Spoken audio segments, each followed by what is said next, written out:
In this video, I will show you how to install Java in Ubuntu 22.04, and we will also see how to install a specific version of Java in Ubuntu 22.04. So let's get started.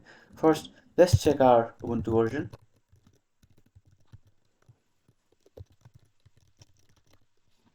So as you can see, I'm on Ubuntu 22.04. So to install Java quickly, first let's update our package list. To do that, type sudo apt update. Now you will need to enter a password for sudo. Now, if you are a root user, you won't have to add sudo. If you are any other user, as you can see here, I am TCC, not root here. So in that case, you need to add sudo. So our package list is updating. Now, after the package list is updated, you can quickly install Java using this command.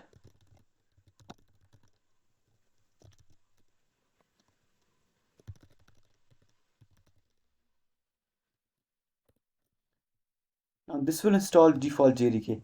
After this is done, I will show you how to install a specific version of JDK. Now, it will ask you, do you want to continue? Hit Y and then hit enter. So now our Java is successfully installed. Let's check Java version.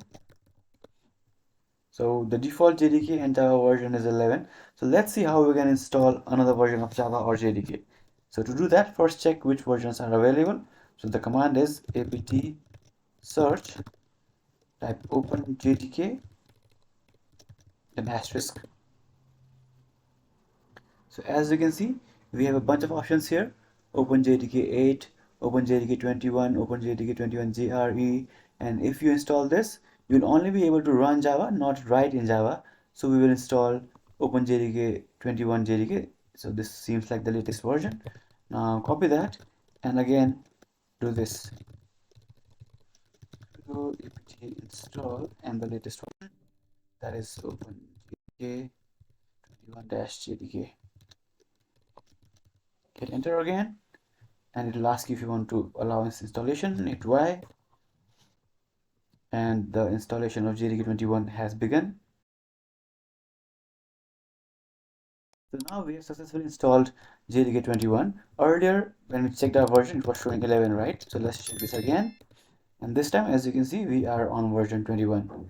So we have successfully installed Java and JDK in our Ubuntu 22.04. If you have any questions, let me know in the comments below.